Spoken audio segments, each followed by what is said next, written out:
Great stuff. All right, so first things first. Let me know where you're coming from. Where you're viewing from. The state. I'm in Virginia. I'm in like the DC metro area, and first things first. VA compensation rates. So basically, they increased by 3.2%. The Department of Veteran Affairs, the VA, has implemented a 3.2% increase for the rates for 2025, which was effective this month. Just this adjustment aims, of course, to help disabled veterans maintain a standard of living amid rising inflation. Now, of course, as you know, this rate goes off of the cost of living adjustment, so COLA. The second thing, this is pretty big. So the House passes 7 bipartisan bills for veterans and their families. I'm going to post the links to all of these sites I'm getting this info from in the chat, and I'll just pin it probably after the live. So let me see. So we have,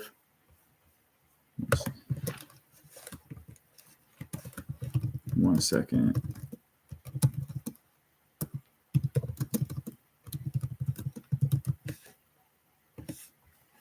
So we have, the first one is Prioritizing Veteran Survivors Act.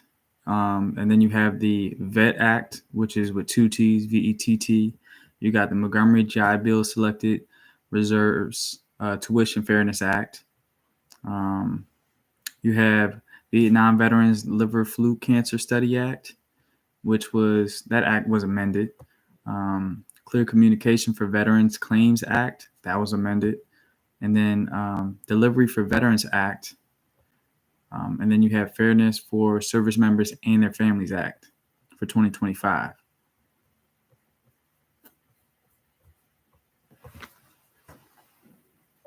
So what the first one does, the Prioritizing Veteran Survivors Act, basically that moves the Office of Survivors Assistance back under the VA Secretary, which basically ensures families have direct access to leadership and receive, the benefits they need. The VET Act, the VET with 2 T's, I guess it's already a VET Act. This requires the VA to create and maintain a centralized website for training school certifying officials. So this basically enhances the VA education benefits. So it puts everything in one place. Check that out for yourself. So the Montgomery GI Bill Selected Reserves Tuition Fairness Act. This mandates that public institutions charge in-state tuition rates to reservists under the Montgomery GI Bill, regardless of their state of residence, easing the financial burden on service members. Then you have the Vietnam Veterans Liver Fluke Cancer Study Act. This directs the VA to study the prevalence of, I don't even know what this word is. I bet it's like the scientific term for, it says bile duct cancer. Ugh. I'll post that in the chat. Let me know if you can pronounce this word. This looks crazy. What's up, Be Humble? Yeah, I'm dressed up, bro. This is what I wore to work today, man. Plus, I'm on my news anchor flow. Yeah, let me know if you can pronounce that word in the chat. That's crazy looking. But anyway, this directs the VA to study the prevalence of the bile duct type of cancer among Vietnam vets, potentially linked to liver fluke exposure, to ensure affected veterans receive appropriate care. Now, it's always good when the VA puts something together for those vets that from wars from decades ago, because we definitely don't want them left by the wayside. And of course, a lot of those veterans, they didn't really put in claims right away. So they started putting in claims like 10, 20, 30 years later. So acts like this really help. Plus, a lot of their symptoms, they just come out of nowhere later on in life too. All right, so the other one is Clear Communication for Veterans Claims Act. So what this does is it instructs the VA to collaborate with a friendly funded research center to access and improve the clarity of communication sent to claimants, aiming to make the claims process more understandable. I mean, it sounds good, it sounds like a step forward. I created a few videos about, I think it was the 2 million letters that didn't get sent. That's basically when the VA, they they forgot to hit send on like all types of notifications to veterans. So I mean, it could be anywhere from mailing or even email where they didn't send like results to claims, or maybe if they were requiring or asking for more information to a claim, things like that. So 2.1 million veterans got affected by that. But I think this is a good step forward. Always good to see something like this. And then we have the Delivery for Veterans Act. This expands the VA's authority to cover delivery costs for specially adapted vehicles provided to disabled veterans, ensuring they receive necessary mobility assistance without additional financial strain. Yeah, they have all types of stuff for veterans, with like delivery costs, and then specifically for adaptive vehicles, like where they replace like the steering wheel with like a joystick, or like they replace the pedal. It looks like a gear shifter, and basically you stop and go with the joystick, which is kind of cool too, and I'm sure very helpful. Next is the Fairness for Service Members and Their Families Act of 2025. So what this does, it requires the VA to periodically review and adjust the maximum coverage amounts for service members and veterans group life insurance programs to keep pace with inflation, ensuring adequate financial protection for service members and their families. So, sounds pretty good. I don't know if y'all been seeing a lot of those ads for life insurance. I mean, I spoke to a few companies and they provided some great information when it comes to life insurance. I have term life. I'm working on getting a whole life insurance plan. They're super expensive, but through my research, I found this pretty helpful because you can start something like what's called in-home banking, where you can kind of borrow from that, with no penalties. And it's kind of like a tax shelter as well. But that's all 7 of those bipartisan bills that got passed. Let me go back to my notes. What else? Veterans advocate for mental health reforms ahead of Australian federal election. That's Australia, though. I don't even know how that made my list. But I don't know if anybody ever went over to Australia or even seen the Australian their military, but them folks is tall. Very tall. Even the women. Federal layoffs impact VA services. So the VA has dismissed over 1,000 probationary employees, including researchers focused on mental health, cancer treatments, addiction recovery, prosthetics, and burn pit exposure. Lawmakers have expressed concerns over potential staffing shortages and the impact on veteran care.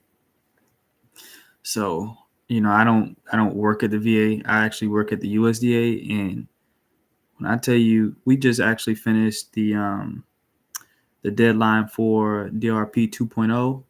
So if you don't know what that is, that's deferred resignation.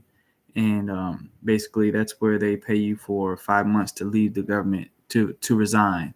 and then you get put on administrative leave, and then you collect that payment until like your regular check until like September 30th. And that a lot of people took that and a lot of people felt like they didn't really have a decision. They didn't really have much of a choice because with the reduction in force, the hierarchy with or the hit list or whatever you want to call it, the sequence of how they let people go during this type of thing is probationary, like you just seen what the VA did, and then next is the folks that are in that retirement window. So a lot of those folks that took the DRP, they were in that retirement window, and quite a bit of probationary folks because they seen the writing on the wall, which I think was a pretty good choice. I mean, especially if you want, what they deem essential, right? So yeah, a lot of people took it at my agency. I mean, I've seen so many people packing up their cars and turning in laptops. It was a lot.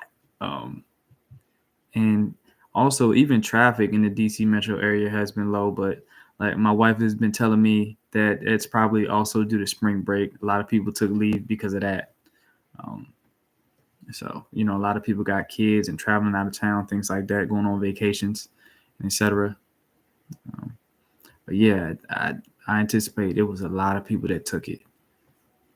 So another thing, tax season reminders for veterans.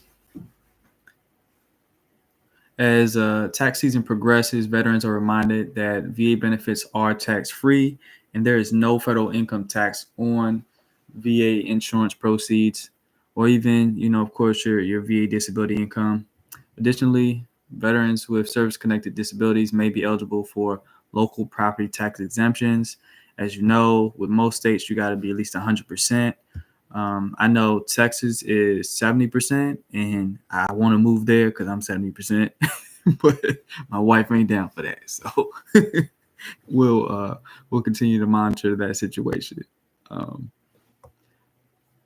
And then also I made 2 videos about breaking down veteran taxes, even active duty, and then also the main companies that you go through to get your taxes done.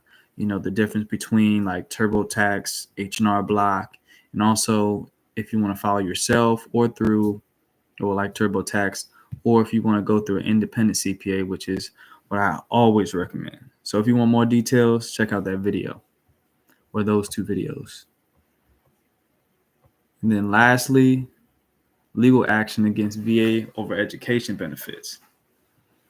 Now, a Virginia Attorney General, Jason Miyares, is leading a lawsuit against the VA for its handling of education benefits for 2 veterans.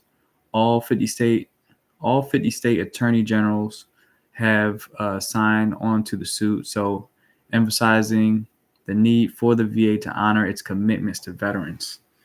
Now, I'm not sure what all that entails, but that sounds like a pretty dang big deal. All 50 state attorney generals, like that's a pretty big suit. But I know for me, when I've used my benefits for like maybe college or even like technical schools, like really watch out for like technical schools. Like I won't give any names specifically, but like except for the obvious one, what is it, ITT Tech or something like that, I think it was, that they got shut down, and then they also refunded a lot of people's tuition. That was one, but you got to be careful with some of these companies because they'll say that they will you'll be allotted that maximum amount of your monthly stipend. So, which is, it varies for the area that you go to school in, but they'll say that. But then when it comes around for the VA to pay you, your GI Bill to pay you, it'll be like half that or less. So just be wary of that. Make sure you talk to other veterans that have been to that school before and ask them how much they were getting paid, especially for like technical schools. And of course, when you go to a college, they only pay you based on your credit hours, and your frequency of going to school. So of course, what I learned was when it would get to be like, let's say I started a semester. The semester starts at different periods of the month. It doesn't always start at the beginning of the month. So that's going to throw that payment off at the end of the month. And then also, at the end of the semester, it doesn't always, all of your classes kind of end at different times or different parts of the month. So, you could have a class that ends September 30th, and you got another one that ends September 15th. So of course you're more than likely not going to get paid that maximum amount that last semester. So usually the first semester and the last semester, you're not going to get paid the full amount. So be wary of that. And I also always want to emphasize, VR&E. I just made a video about that as well. VR&E is vocational rehabilitation and employment. That is like the GI Bill on steroids. And, for disabled veterans, like if you're at least, I believe it's 10%, you're eligible for them. There's an interviewing process and things like that. And basically your counselor will have to approve you first to get these benefits. But if you can get those benefits, like they're amazing. Like you could do different things like you could have an internship paid for. They'll pay you for your internship. You can do things like even get business help if you want to be if you're looking to start your own business, getting entrepreneurship. They also even help you with getting loans and things like that. They'll provide you like a business coach. I think, if you use your benefits wisely, especially your education benefits, like your post 9/11 and your VR&E, you could basically damn near get a doctorate in certain fields. Of course, you can't actually probably be a doctor based on those benefits alone, of course, but other industries, you could easily get a master's. So make sure you use those wisely. I always encourage veterans to avoid using those just for supplementing income, because you definitely want to have a plan, because you want to definitely, when you use up those benefits, you want to have something to show for it, But that's really all I had, folks. Does anybody have any questions for me? If you do, post it in the chat. I don't always answer questions live because some of y'all's questions be like pretty in depth.